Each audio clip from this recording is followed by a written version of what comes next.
And welcome everybody to another edition of the GSMC Sports Podcast brought to you by the GSMC Sports Network.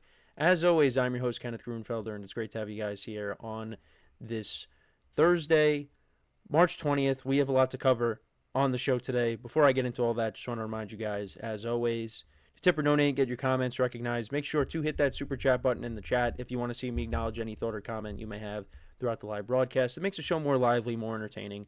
Between myself, the host, and you guys, the viewers, we appreciate you guys' viewership each and every day. So any contribution you can make to the show means the world to us as we put out content for you guys each and every day. And also, the other way to help out the show is by going to the link at the bottom of the show segment on the ticker, GSMCPodcast.net. That is GSMCPodcast.net. We have a great show for you guys today. I feel like I never say that, but we do have a great show for you guys today. And it's always going to be a great show. So we're going to start off the show, this great show, by talking about Aaron Rodgers once again. So you're probably tuning out right now. But there were some reports, latest news on this front here, that the Vikings are out, completely out on Aaron Rodgers at this time. And that they are going to move forward with J.J. McCarthy as the starter for next season. So what does that mean? We'll get into that in just a second. So that's how we're going to start off the show. Second part of the show, March Madness starts today. Well, it already has started, but now we get to the real deal. The final, four seed placements were finalized from the first 4 games. And everything gets started with Creighton and Louisville in about an hour and a half. So we'll take a look at the games for today. We'll take a look at the lines, the money lines. We'll take a look at it from, betting perspective, things like that. Who did I pick in these games for today? And we'll take a look at the games from last night as well. I had a very good game between Xavier and Texas. So we'll get into that. We will talk about, in the third part of the show, rule change proposals for the NFL. So there's a few of them. We've talked about at least one of them before, and that's the banning of the tush push. But we'll get into some of the other ones as well, and if I'm in favor of them or not. Then in the fourth part of the show, we'll talk some baseball. We'll talk about Jacob deGrom making his return. Pitched a little bit last year, but, what are the expectations for him going into this season with the Rangers? And, we'll get into that conversation. And then the final part of the show, continue my season overviews. Today we will be covering the Miami Dolphins. So let's get into Aaron Rodgers and talk about what we've been talking about for the last several weeks. And that is the Aaron Rodgers watch. So latest reports now are saying that the Vikings are out on Rodgers. There's a lot of reports going around that Rodgers has interest in going there, and that, he part of the reason why he's waiting so long is he wants to see what the Vikings want to do. And if the Vikings are in on him, then in all likelihood he would have signed there. But if not, you got the Giants and the Steelers, and retirement is also on the table. But now it seems like the Vikings are out, and that they're going to move forward with J.J. McCarthy as the starter. And look, the Vikings traded up to get him in last year's draft. It was unfortunate that he went down with an injury. And it's amazing the sequence of events that caused, because when McCarthy went down, now Sam Darnold steps in. Sam Darnold has this great year, and now he got a 3-year contract with the Seahawks. So imagine if J.J. McCarthy doesn't get hurt. Then we don't see Sam Darnold have the season that he had. So, yeah, the Vikings are out.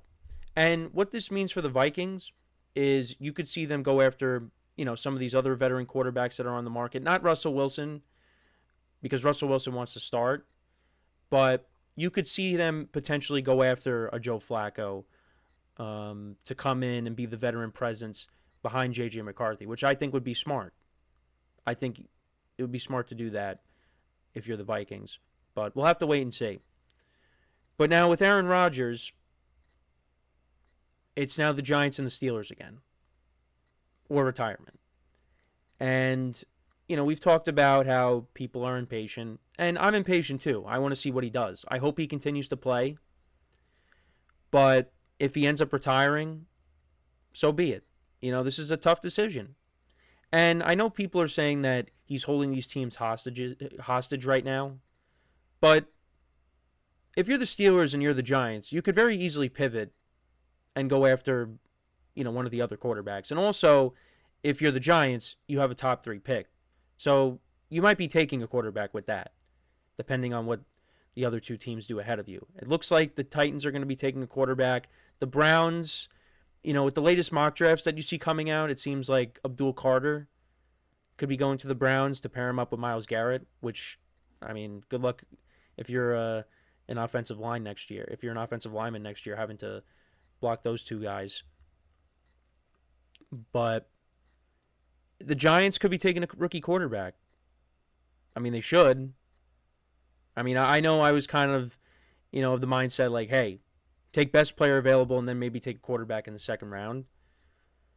But they need a quarterback. And the way, initially when it seemed like, hey, Aaron Rodgers could definitely come here early on, and you had Art Stapleton on the Pat McAfee show saying that they were in deep negotiations with Rodgers, you thought, okay, then maybe you take a Travis Hunter.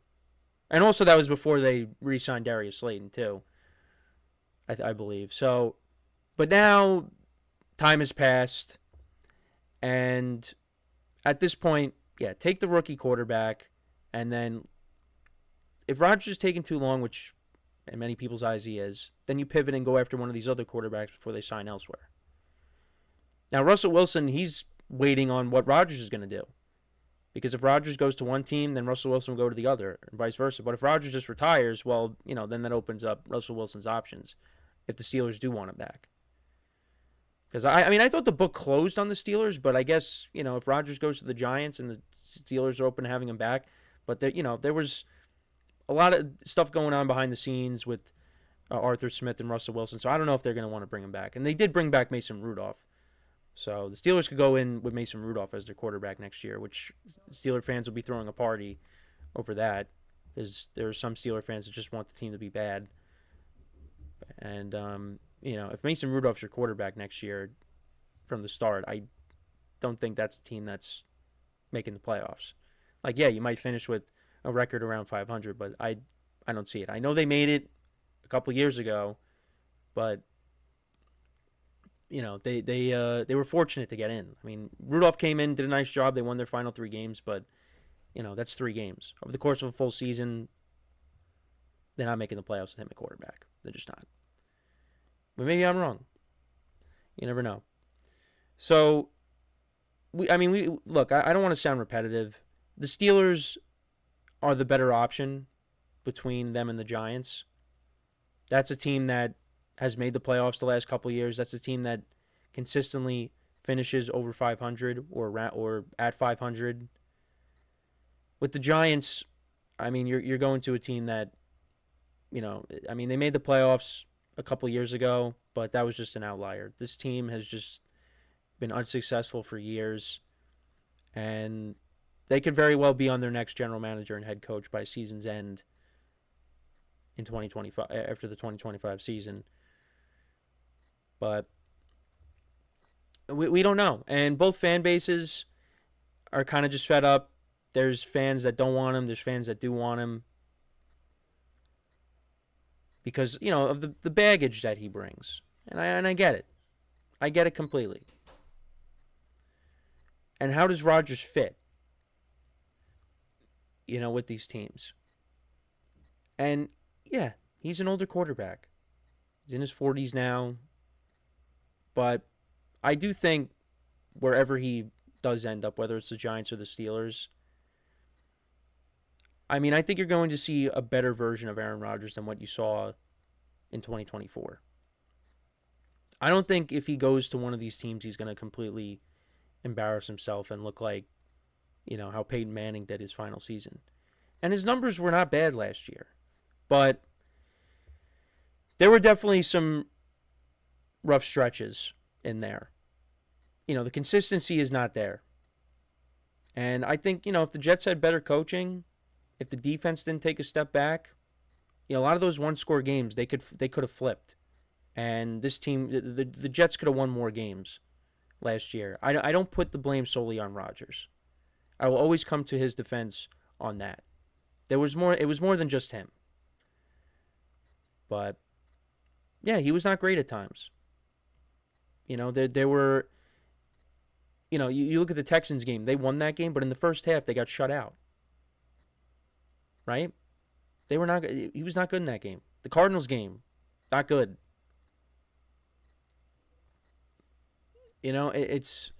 But with these quarterbacks, with these older quarterbacks, everything needs to be almost perfect around you. Otherwise, it might not work. And there were several things with the Jets that were not right. And again, he's part of the problem, and that's why it wasn't successful. But will he opt for retirement? It's on the table because the Giants and the Steelers are not Super Bowl contenders. The Steelers, again, better situation of the two. And if he opts for retirement, so be it. Because, as bad as the Jet season was last year, he did throw 4 touchdown passes in what could have been his final game. He threw one to Davante Adams, which I know there was a lot of complaints out there with how much he was targeting Davante Adams over Garrett Wilson, which, yeah, I have a little bit of a problem with that, But he threw 4 touchdown passes, one to Davante, one to Lazard. He got his 500th touchdown pass, got a win. I mean, that is a nice way to go out, I guess, but, it's paired up, or it's attached to a 5-12 season. I never thought I would see an Aaron Rodgers-led team go 5-12, but that's what happened. So I am hoping that he does come back, and I'm hoping that wherever he goes, with the Giants, yeah, I mean, it's tough to make an argument for them to make the playoffs. The Steelers, you can make that argument. But that's where we're at.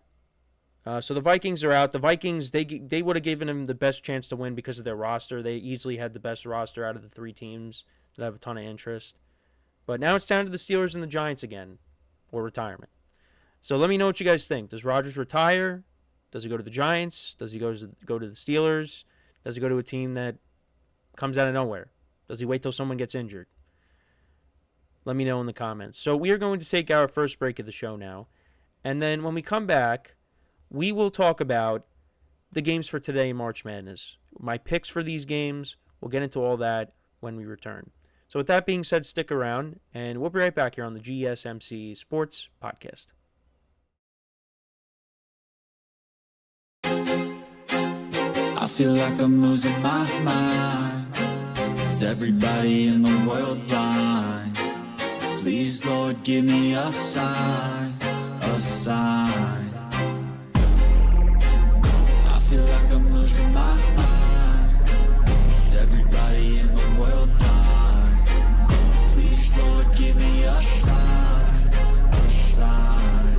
I wanna be the greatest. Everybody on the fake shit. I look around and feel like everybody is the fakest. I make this every day and I'm impatient, hoping one day I blow up from the basement. Statement, the top is so vacant. I don't hear shit that I think is amazing. Waiting for my day when I'm playing sold out shows for 1,000 faces. Hey, give me that crown, get in my way and to be put down. It ain't your place, all this my town. If I want that shit, then I'll get it right now.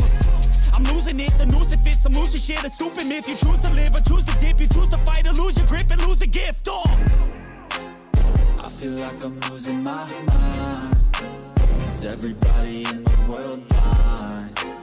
Please, Lord, give me a sign, a sign. I feel like I'm losing my mind. Is everybody in the world blind?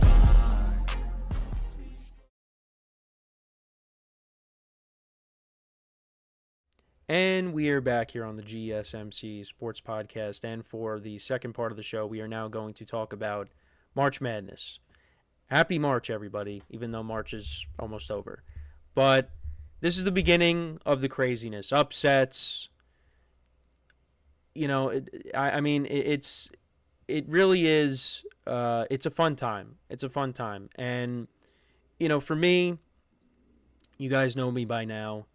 I'm not a college basketball savant by any means. But when March Madness comes around, you have to do a bracket. And I've been doing brackets now for about 10 years, I would say. And it's a lot of fun to do them. Now, you get really upset when, a team comes along and busts your bracket that you didn't see coming, but hey, that's part of it, and we got Creighton and Louisville coming up in about an hour or a little over an hour and a half. And hopefully, I get off to a good start there. Now, I will be honest, I have done more than just one bracket. I've done several. And this is one game that, I picked Creighton in a few. I picked Louisville, at least in one. I think that's one of the best games of the day, if I'm going to be honest. Louisville is actually a 3-point favorite. Louisville's coming in. They finished second in the ACC. I believe they did lose to Duke in the they lost to Duke in the championship game, 73-62. And then for Creighton, they lost in the championship game, the Big East championship game to St. John's, 82-66. And they beat DePaul in double overtime, and they beat UConn to get to the championship. But yeah, they lost to St. John's, and Ryan Kolkbrenner, that's the best player on Creighton. So that factors into taking Creighton over Louisville. And the thing about Louisville is, a couple years ago, I wanted to look up their record a couple years ago, because they were one of the worst teams. So record-wise, that's right. So actually, they haven't been good for quite some time. Well, you go back to 2021, the 2021-2022 season. They were 13-19. Then the following year, this is what I was talking about, the 2022-2023 season, they were 4-28. This is Louisville. This team is usually good every year. And then they were 8-24 in the 2023-2024 season, and then this year they're 27-7. And their conference record's 18-2. So they got themselves back on track, but it was a rough stretch there. But they find themselves back in it. They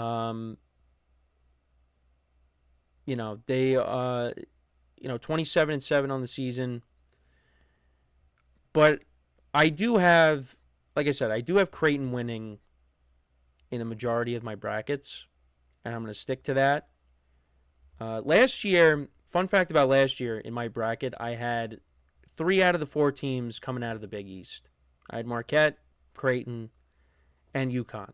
And I forget, who was the other team I had?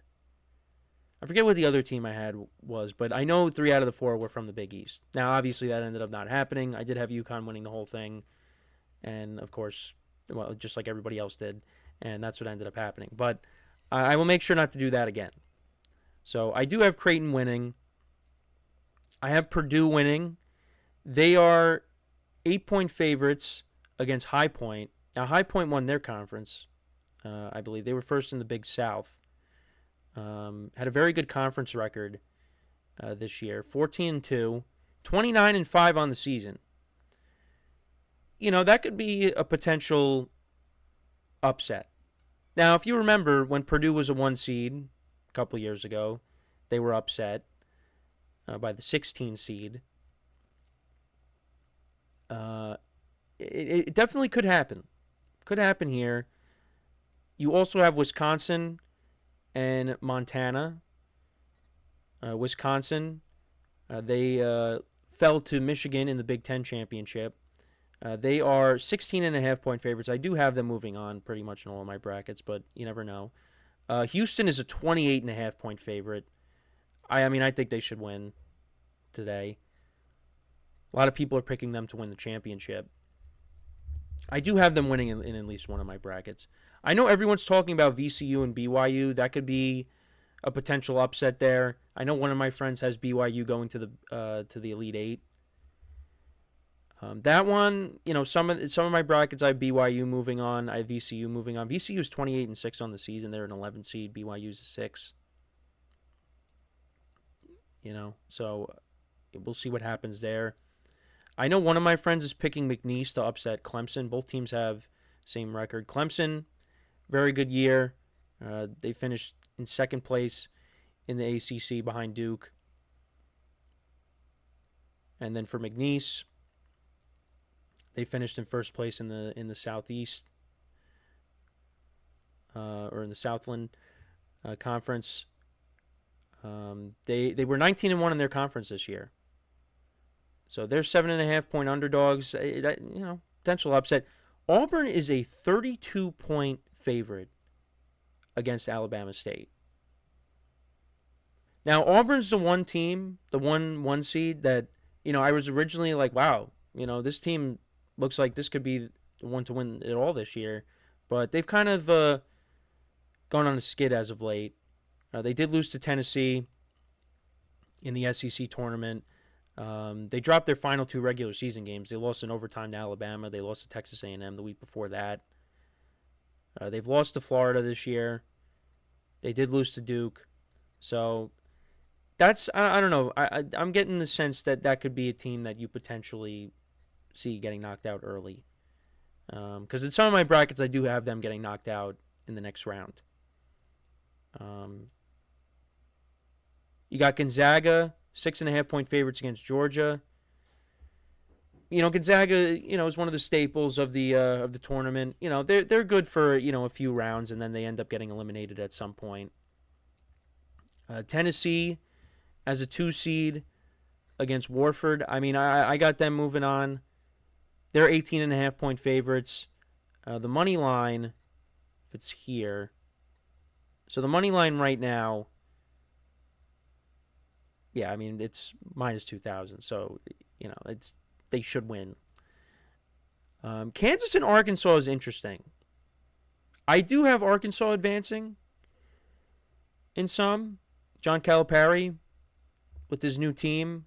Got to get used to that because, he was with Kentucky forever. But this could be a good game. That's at 7:10 p.m. Eastern Time. That's on CBS. Kansas is a 5-point favorite. The money line, Arkansas is plus 180, and Kansas is minus 220. Like I said, I have Arkansas moving on. A&M and Yale, I actually do have Yale in some of my brackets. They're 7.5-point underdogs, but I could definitely see that one not working out for me. Mizzou and Drake. Drake 30-3 on the season. I did pick Mizzou. UCLA and Utah State. Again, mixed it up in a couple of my brackets. I do have St. John's moving on. They're playing Omaha. Peyton Manning's Cadence. They're playing Omaha. 18.5-point favorites. Curious to see what St. John's does in this tournament. How far are they going to go? Because you have some people that'll say they can go all the way, and then you have some that could be knocked out early. And a lot of that has to do with their free throws and their 3-point shooting. But good for them for making it. It's been a minute. But, Rick Pitino, he talked about it. He's done a great job. He turned this program around. And let's see how far they can go. They're a 2 seed. And then you got Michigan on late playing UC San Diego. And Michigan's actually only a 2.5-point favorite. UC San Diego has 30 wins on the year. They came out of the Big West. First in the Big West. 18-2 against their conference. Could definitely be a potential upset. I think I did pick them to advance in at least one of my brackets. And then Texas Tech, a lot of my friends, I think, have them going deep into the tournament. They finished second in the Big 12. They are taking on UNCW. And Texas Tech is 14.5-point favorites. I do have Texas Tech moving on in pretty much all of my brackets there. But yeah, everything gets started at 12:15 p.m. Eastern Time. Creighton against Louisville. Really looking forward to watching these games all day. I will be working during some of them, but I will have my eyes on them during that time as well, because I do have the ability for that. But I do have, so my final four, it's kind of chalked. I do have, so I have Duke winning the whole thing in most of them. Cooper Flagg is going to come back, and hopefully that means that, they will, do well. But I have them in. I have Michigan State going to my Final Four. And I think I've mentioned this. That's a team for some reason I always pick against, and then it ends up hurting me. I'm not doing that. Now, of course, what's going to end up happening is Michigan State's going to lose at some point. But Tom Izzo's been there forever. He's a good coach. And now Michigan State's really good this year. So I'm picking them to go to my Final Four. Hopefully that pans out. But yeah, I have Florida and I have Houston. So 3-1 seeds. So yeah, you can call me, you can call me whatever you want. But it's just, it's hard. It's hard to pick upsets. Now I do have upsets in the earlier rounds, but I was talking to my friend last night. You still find yourself picking, 3 out of your 4 teams end up being 1 seeds. Like you could see Alabama, a team maybe making a run because, they were in the Final Four last year. But, again, that's a 2 seed. St. John's you got. It's tough. And especially, now, if you're not as knowledgeable, that kind of benefits you. Because, then it's not as hard to, pick. But you could go with the better mascot. Who has the better looking mascot? You could do things like that. But, yeah, it's tough. It's tough. But, yeah, let me know what you guys think, though. About the games for today. Any potential upsets that you could see happening, let me know in the comments. So before we go to break, I just want to remind you guys once again to tip or donate and get your comments recognized. Make sure to hit that super chat button in the chat if you want to see me acknowledge any thought or comment you may have throughout the live broadcast. Makes the show more lively, more entertaining between myself, the host, and you guys, the viewers. We appreciate you guys' viewership each and every day. So many contributions you can make to the show means the world to us as we put out content for you guys each and every day. And also the other way to help out the show is by going to the link at the bottom of the show segment on the ticker, GSMCPodcast.net. That is GSMCPodcast.net. So when we come back from our next break, we will discuss the potential rule changes in the NFL and if I'm in favor of them or not. So with that being said, stick around, and we'll be right back here on the GSMC Sports Podcast. Looking for your daily fix of sports talk without having to pay for it? GSMC Sports Network is available on YouTube. Just search GSMC Sports Network. Get your fix of daily sports talk shows on YouTube, absolutely free. NFL, college football, NBA, MLB, MMA, UFC, fantasy football, and so much more. GSMC Sports Network has shows running all day long, with new sports shows starting every 2 hours. Just like on your favorite cable sports channel, except GSMC Sports Network is absolutely free. Just search GSMC Sports Network on YouTube to catch one of your new favorite shows, like the GSMC College Football Podcast, Chip Shot Football Podcast, Hoops and Heels Women's Sports Podcast, GSMC Basketball Podcast, and so many more. Check it out for yourself. GSMC Sports Network, now available on YouTube absolutely free. Search GSMC Sports Network on YouTube right now.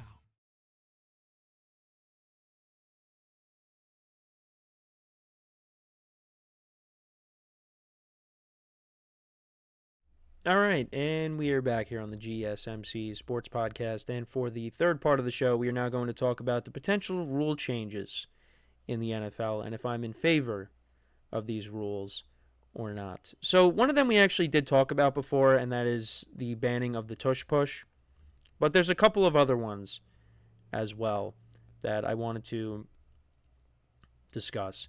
So we'll get the tush push out of the way. So obviously the Packers, they proposed a ban on the tush push.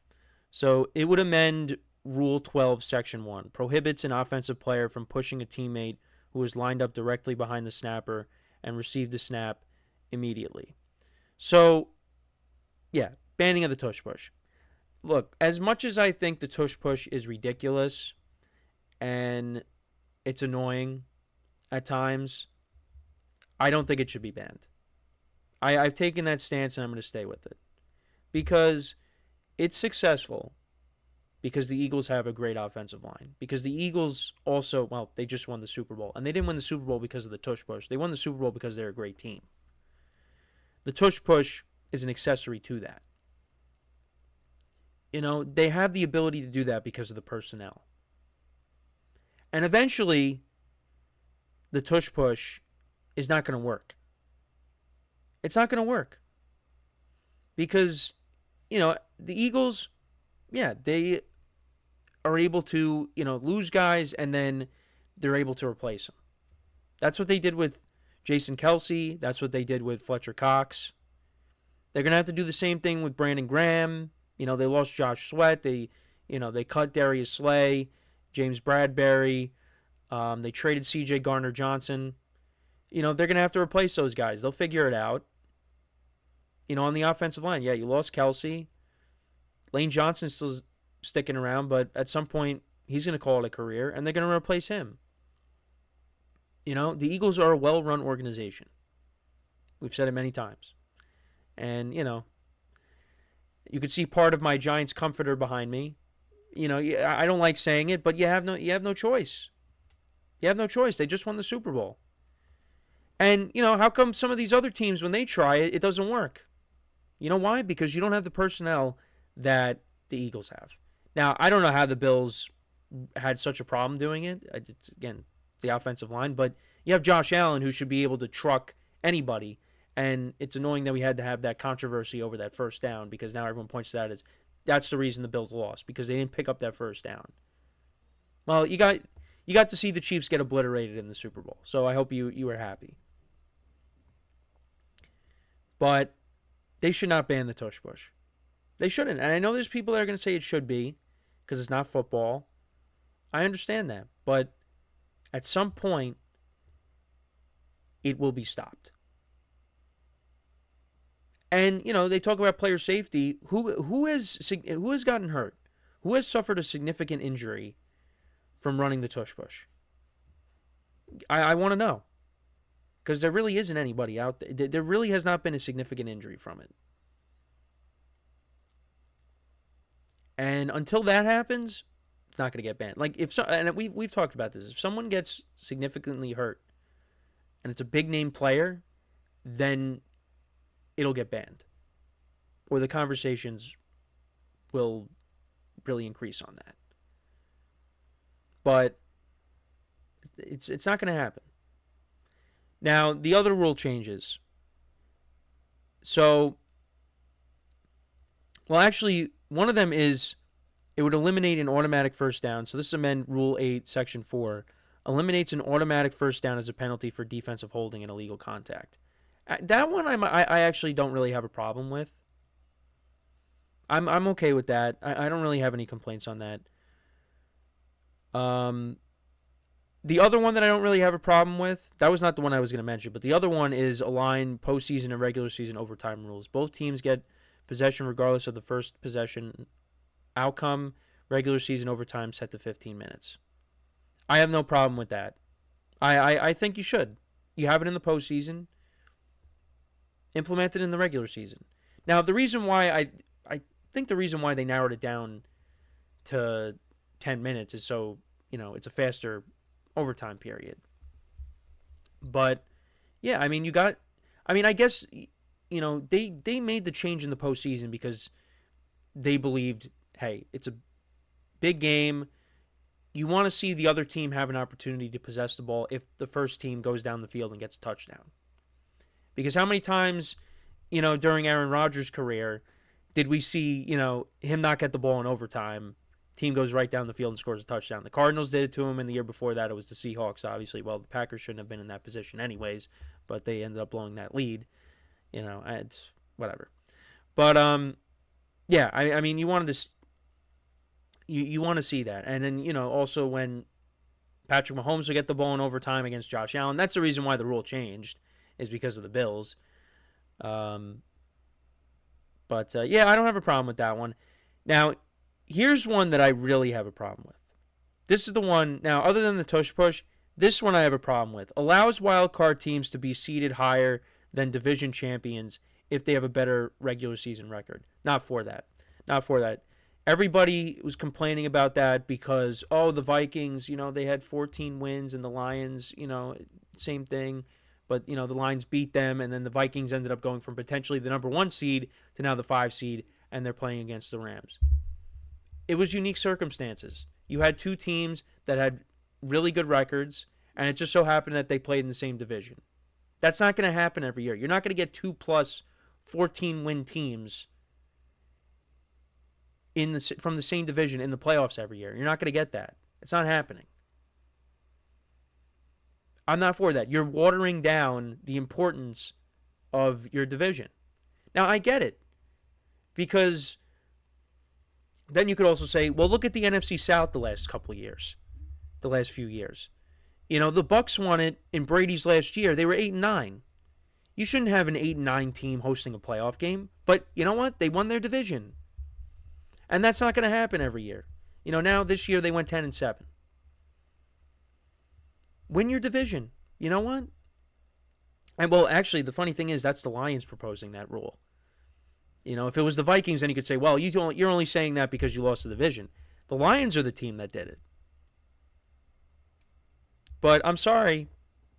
You gotta, you have to win your division. The Lions did do that, so I guess they're trying to help the Vikings out. But this was a unique year. That's, like I said, that's not going to happen every single year. Your division is supposed to be the most important. That's what gets you, a home playoff game. At least one home playoff game. I know, because if that gets implemented, we could see a scenario where, well, actually, not really, but, yeah, I think keep everything the way it is. I'm not for that. Now, if this continues on a trend where we see what we saw this year, and next year we have another division where you have 2 teams that have 13, 14 plus wins. If that continues, okay, but I don't think that's happening.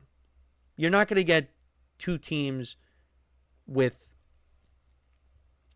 around the same record, 13, 14 wins in the same division every year. You're just not going to get that. You're not. So I am not for that. Keep it the way it is. And then there's another one that was proposed by Detroit. Excludes players placed on reserve, injured reserve before or on roster cut down day to 53 players from the 90-player limit unless they are designated for return. I mean, that one, don't really have a strong opinion on that. The one that I have the strongest opinion on is giving wildcard teams a higher seed. That's the one I feel the strongest on.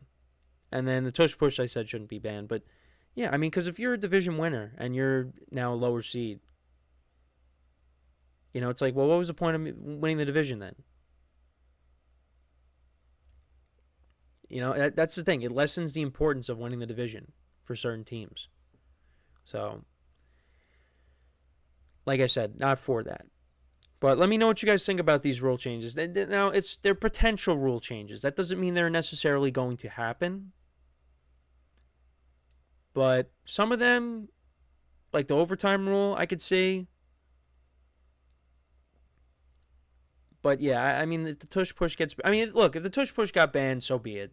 Like, I'm not going to complain about it. I don't think it should be banned, but, people are complaining about it. They want it gone. Then stop it. I mean, look, it was ridiculous in the championship game with Frankie Louvu jumping off sides constantly. But, again, that's only happened once. Something like that's only happened once. And sometimes the Eagles, they jump off sides. Or there's a false start. And then they got to back up. And then, then you actually have to hand it off to Saquon Barkley for a touchdown. So you score anyways.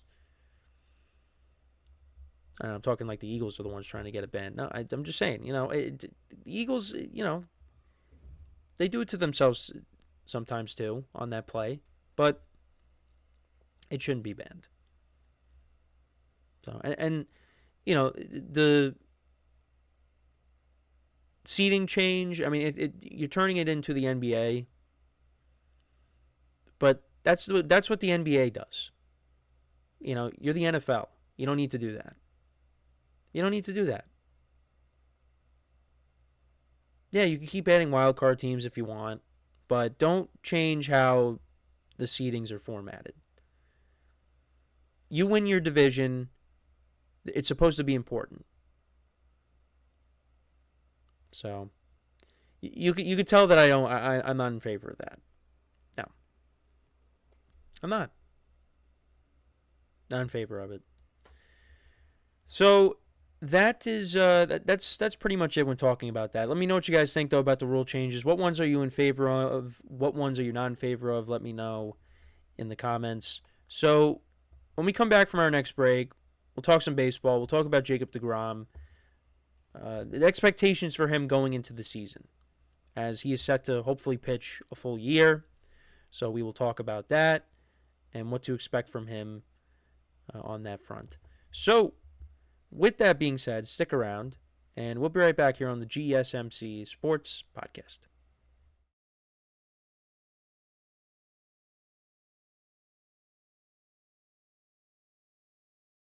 For the best and latest podcasts available anywhere, go to the podcast app on your cell phone and type in GSMC to access free content-rich podcasts on health and wellness, book reviews, sports, entertainment, relationships, social media, movies, technology, finance, and even weird news. Subscribe and download the GSMC Podcast Network's family of shows, available everywhere podcasts are found.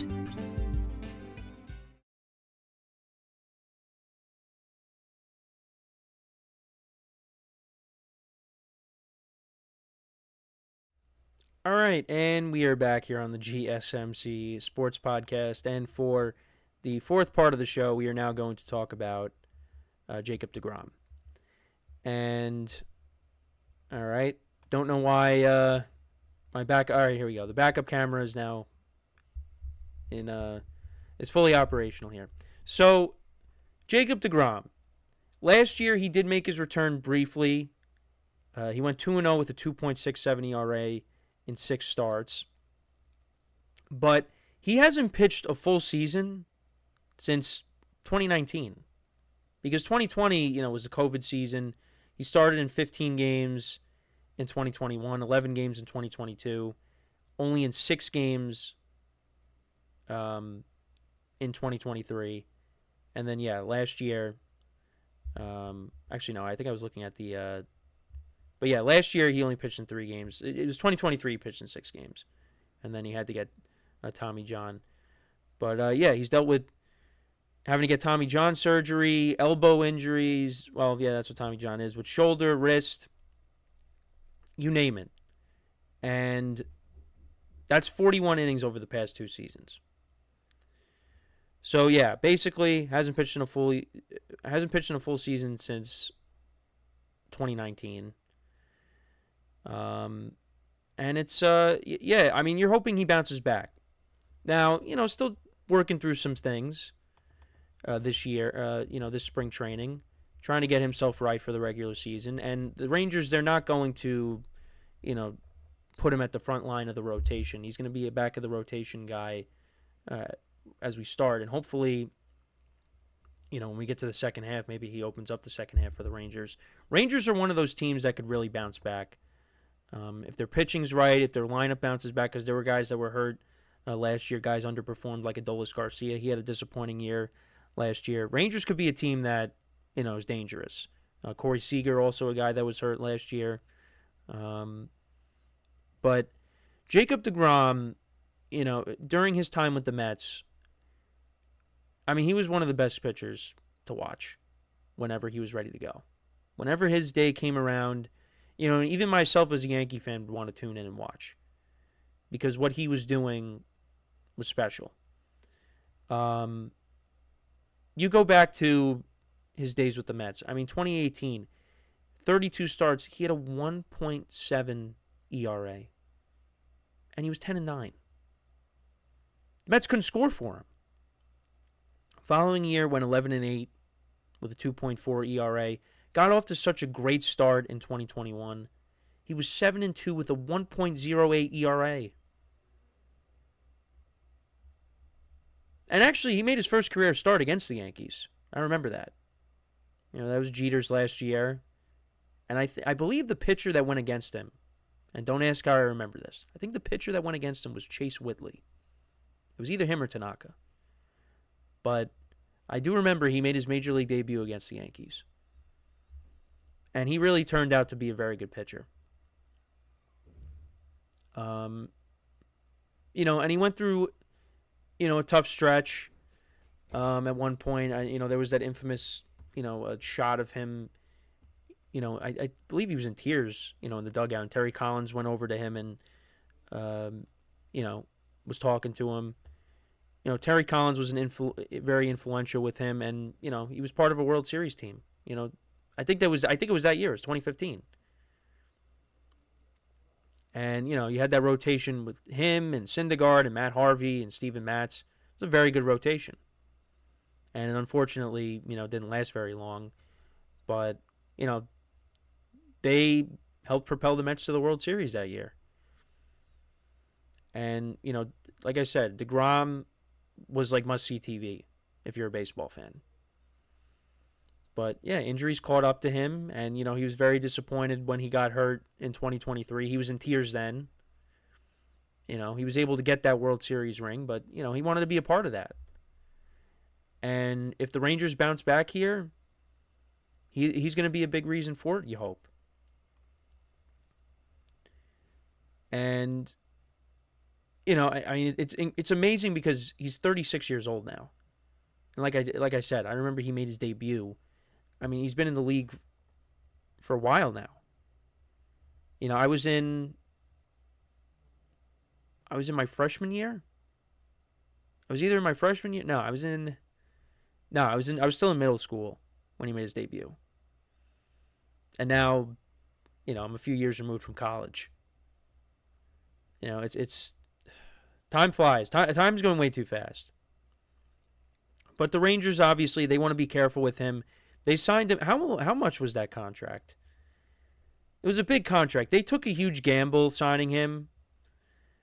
So it was a 5-year, $185 million contract. And the average salary was $37 million a year. They took a huge gamble. And look, they got a World Series.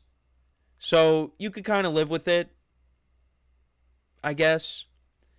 But you want to see deGrom go out there and try to, get to almost 30 starts. If he can get to almost 30, you get 20-plus starts out of him this year, you'll take that. But you hope that, if you're deGrom, an injury doesn't come up again. I hope not for his sake. I want to see him pitch. With Garrett Cole being down, it's maybe deGrom goes out. I mean, obviously he's not pitching in New York anymore. It was a shame when deGrom was still, it was a shame we never got to see, Garrett Cole at his peak with the Yankees and Jacob deGrom at his peak with the Mets. We never got to see them go at it. Pitcher's duel there. Even though Met fans will be like, well, look at what Garrett Cole did against the Mets last year. Yeah, well, here's the thing. You don't have to worry about Garrett Cole this year. Oh, or we don't have to worry, or the Yankee fans don't have to worry about Garrett Cole against the Mets this year because he's going to be out for the year. No, it's horrible. It's horrible. But yeah, that was one thing I would have loved to have seen with both of them pitching in New York is Cole and deGrom going at it, but we never got that. We never got it. So, and we're not going to get it this year. We're not going to get it in a championship series if it came down to that because Garrett Cole's not going to be there. And I don't want to get into the Yankees, but it's just they always find their way. I mean, look, come on, I got them they're my backdrop. They got to, and we're talking baseball. I gotta mention them at least once. But yeah, I mean, my expectations for deGrom, his velocity is at, I think it was around like 95. It topped at 97, and this is a guy that used to throw 100. But obviously, it's the velocity has dipped, but he's there's going to be some rough patches during the year, but I do think that he'll put together a nice year. I don't think we're going to see some of the numbers that I was throwing at you guys with the Mets. I don't think he's going to pitch to a sub-2 ERA, but I think deGrom can pitch well. I think he could be a variant of what he once was, but not, like I said, not going to pitch to a 170 ERA. It's just not happening. And you've seen these older pitchers, like look at Justin Verlander, look at Max Scherzer. I mean, Scherzer and Verlander, now are starting to, show their age. But Justin Verlander, got Tommy John at an older age, and he comes back and he won the Cy Young. And he's still he's still pitching. Scherzer's still pitching. So who's to say deGrom, who's in his mid-30s, he can't come back and be effective. And he was on his way to being, I mean, he is an all-time great. He's got a chance here to continue to build up his resume. And, maybe, hey, if the Rangers go on a run again and they win a World Series and he plays a huge role in that, that really helps his Hall of Fame status. It really is unfortunate because you have to wonder what would have happened if he never dealt with injuries. How his career would have turned out. How much better would his numbers be? But we could play that game with everyone. So, hey, let's see what he does. I'm curious to see how he looks. The Rangers, they're one of those teams, like I said, I think that they can bounce back from, last year underperforming. 2023 was just such a weird year. What a random World Series we got. Rangers Diamondbacks. That's like something you would see if you simmed your MLB The Show franchise 10 years. And look, no offense to those teams, but it was just such a random World Series. And then the following year we get Yankees-Dodgers. So there you go, I mentioned the Yankees again. But it's just, and then the year before that we got the Astros and the Phillies. But in between that, Rangers Diamondbacks? Where did that come from? Hey, maybe we get that again. See, if it happens this year, then you're like, okay. Diamondbacks with their pitching, Corbin Burns they got. The Rangers, you hope they bounce back. Everybody stays healthy. Corey Seager, Marcus Semien, Adolis Garcia. They signed Jock Peterson. deGrom, Nathan Eovaldi has a World Series. Well, he's got 2 World Series now with the Rangers and the Red Sox. Former Yankee, by the way. Got to mention the Yankees again. Now I'm just doing it to troll whoever's watching this. But now if I saw that, Jacob deGrom against Corbin Burns, Game 1 of the World Series, wow. That would be a heck of a pitching matchup. Maybe we'll see that. Well, we might see that during the regular season. So, yeah, let me know what you guys think, though, about deGrom. What do you think he's going to do this season? I think he'll be okay. I don't think he's going to be awful. I just think there are things he's going to have to work through. The Rangers are going to be careful with him. But I think if he's able to make 20-plus starts, I think he'll be effective. I think he'll be effective. I think he's too good. And like I said, you see how these older pitchers and how, they've bounced back from significant injuries. I'm hoping for the same thing out of Garrett Cole next year, but who knows? We got a long way to go before that, but we'll see what happens with deGrom. Let me know what you guys think, though, what to expect from him this year, deGrom. So we're going to take our final break. When we come back, we'll continue our season overviews. We will cover the Miami Dolphins when we come back for our next break, or our last break. So with that being said, for one final time today, stick around, and we'll be right back here on the GSMC Sports Podcast.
All right, and we are back here on the GSMC Sports Podcast. And for the final part of the show, we're going to talk about the Miami Dolphins. We will do a season overview on their 2024 campaign and what they've done in the offseason so far. So they finished 8-9 in their 2024 campaign. I had them going 10-7 and making the playoffs. They unfortunately fell short of that. And the main reason for that is because Tua got hurt.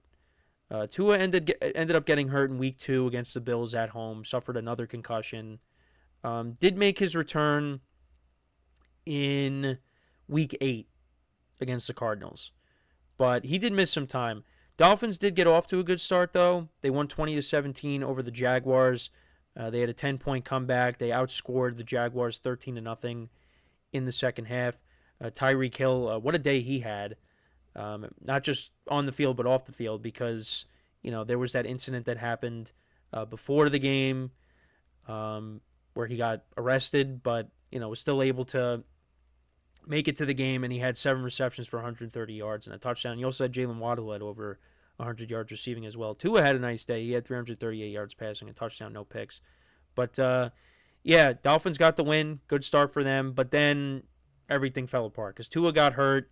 And even before that, was not playing well. He threw 3 interceptions in the game against the Bills. The Bills dominated. James Cook ran the ball he had 78 yards rushing and 2 touchdowns, but did have a 49-yard touchdown run.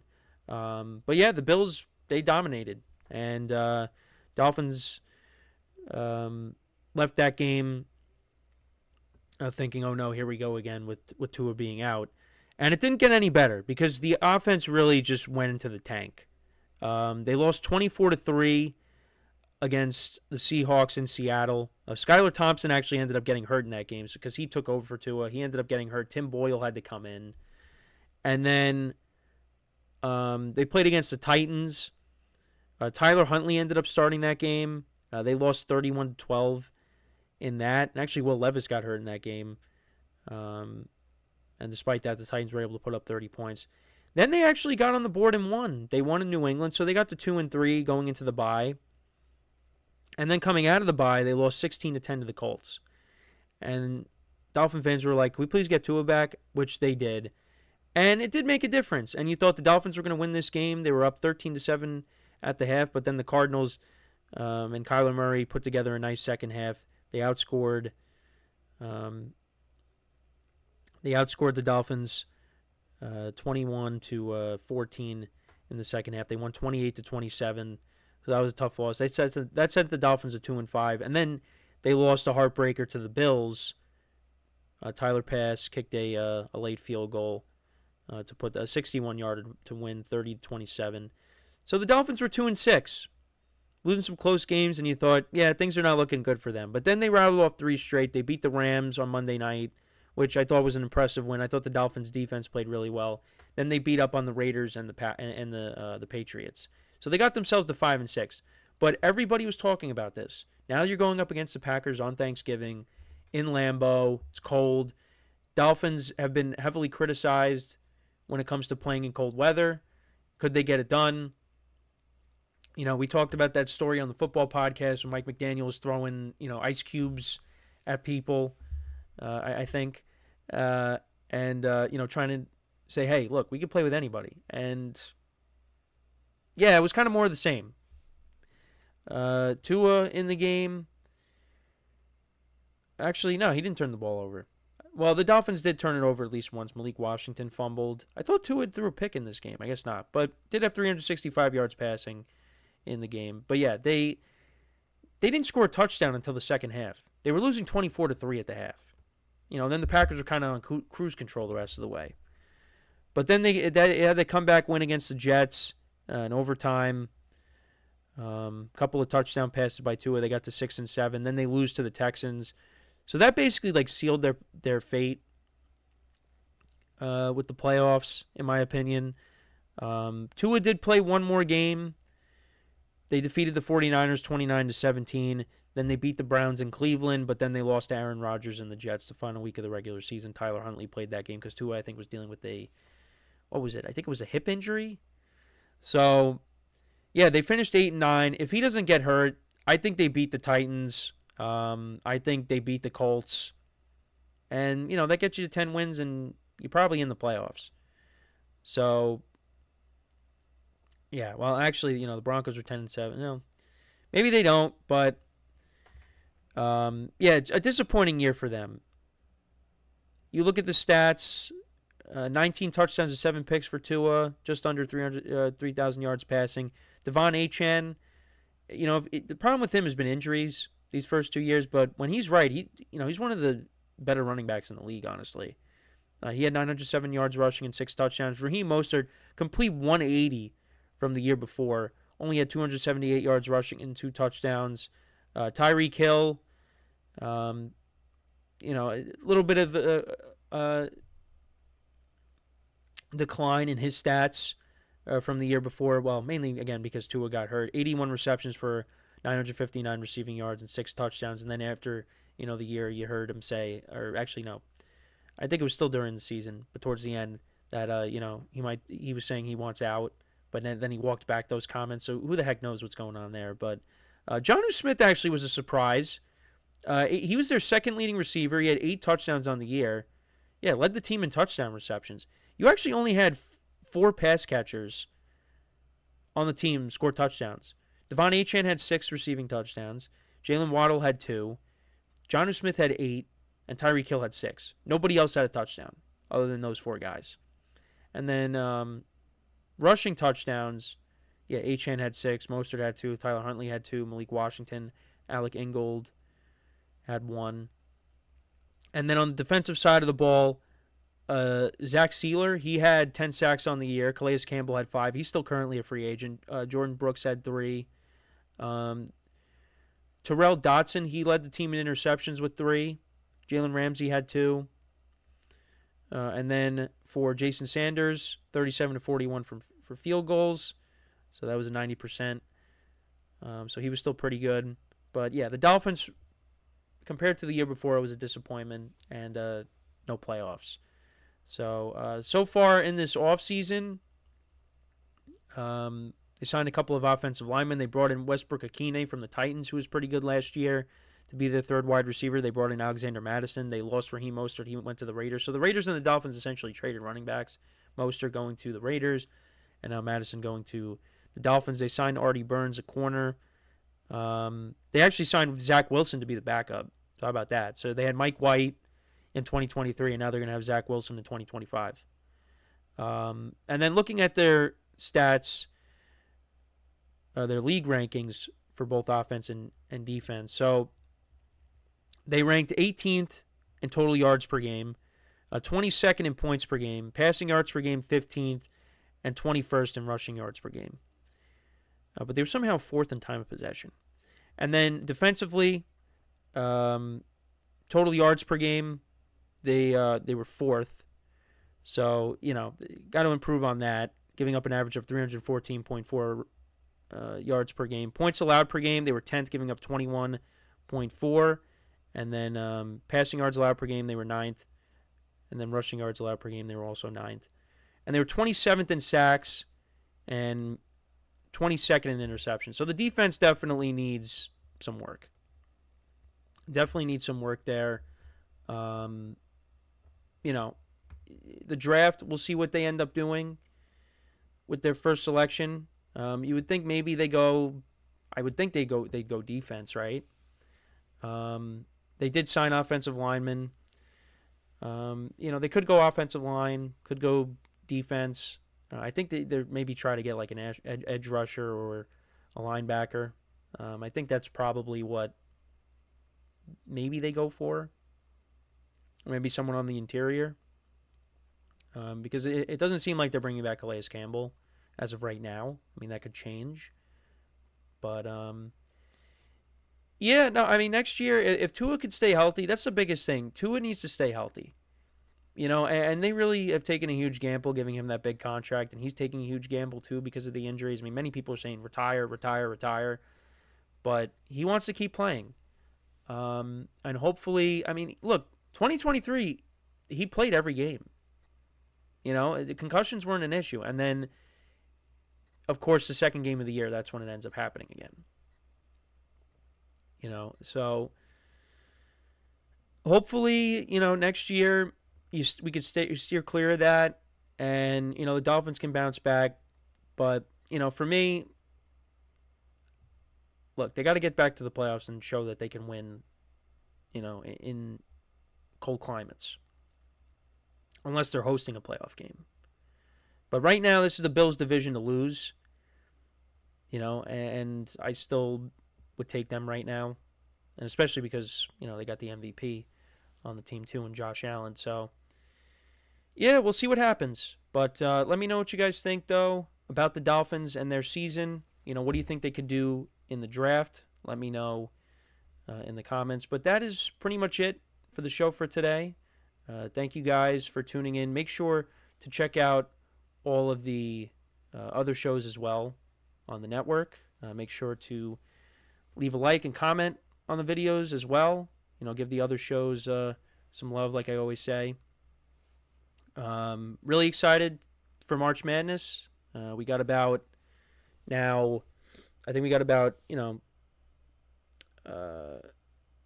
minutes, like 35 minutes, something like that, before we get going with the Creighton and Louisville. So looking forward to that, and we'll see what happens. We'll see what upsets end up happening throughout the day. It should be fun. It should be fun. So until next time, I'm Kenneth Grunfelder signing off from the GSMC Sports Podcast, brought to you by the GSMC Sports Network. Have a good day, and I will talk to you guys tomorrow. Take care.